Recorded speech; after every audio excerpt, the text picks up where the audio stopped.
बिस्मिल्लाहिर्रहमानिर्रहीम। नाज़रीन, टैक्स कवानीन तरमीमी आर्डीनेंस जो कि 11 फरवरी 2021 को जारी हुआ है, उसमें गवर्नमेंट ने जो नई गाड़ियां हैं उसकी फ़रोख्त के ऊपर जो ओन मनी है उसको एड्रेस करने की एक प्रोविज़न ऐड किया है। उसके खदोखाल क्या हैं और उसका क्या इम्पेक्ट हो सकता है और उसमें क्या लगना है, उसके बारे में बात करते हैं।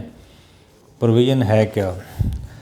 हर मोटर व्हीकल रजिस्ट्रेशन अथॉरिटी जो एक्साइज एंड टैक्सेशन डिपार्टमेंट की है, उसको ये पाबंद किया गया है कि वो बायर जो within 90 days of delivery अगर गाड़ी बेचता है तो उससे कुछ excess withholding tax, advance tax collect करेगी।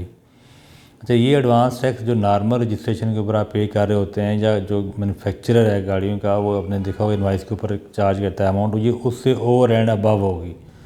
अच्छा, और ये जो टैक्स है, ये जो बायर है जिसने गाड़ी ख़रीदी है उसको 90 दिन with in 90 days of delivery अगर वो बेच रहा है तो चाहे उसने रजिस्ट्रेशन करवाई है चाहे नहीं करवाई, in both cases excise department को कहा गया है कि आपने ये टैक्स कलेक्ट करना है। और ये जो टैक्स कलेक्ट होगा ये एडवांस टैक्स है, मतलब इसका मतलब है कि जो बंदा ये टैक्स पे कर रहा है वो जब अपनी रिटर्न फाइल कर रहा होगा तो उसकी तो कोई अगर टैक्स लाइबिलिटी है तो उसके अगेंस्ट ये एडजस्ट कर सकता है। अच्छा, इसके रेट क्या हैं? 3 मुख्तलिफ रेट हैं। अगर 1000 सीसी तक गाड़ी है 1000 तक तो 50,000 रुपये टैक्स होगा, और 1000 से लेकर 2000 सीसी तक की गाड़ी है तो उस पर 1 लाख रुपये टैक्स है।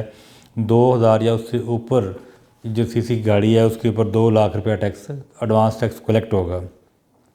और जिस तरह मैंने कहा ये टैक्स जो एडजस्टेबल है, तो जब ये एडजस्टेबल है तो इसका मतलब है ये कास्ट नहीं है, ये अल्टीमेटली आप जब टैक्स लाइबिलिटी कम कर सकता है तो ये आपका एसेट है। और दूसरी बात इसमें यह है कि हमारे यहाँ पे अक्सर ये है कि जब हमारे टैक्सेस सर्टन हम ये पता होता है कि ये टैक्स ये ड्यूटी ऐड होंगे तो हम वो पास ऑन कर देते हैं। तो इसका एक सिनेरियो ये भी हो सकता है कि गाड़ियों की कीमतें कम होने की बजाय वो बढ़ना शुरू हो जाए और ये जो एडवांस टैक्स है लोग ये भी पास ऑन ना करना शुरू कर दें।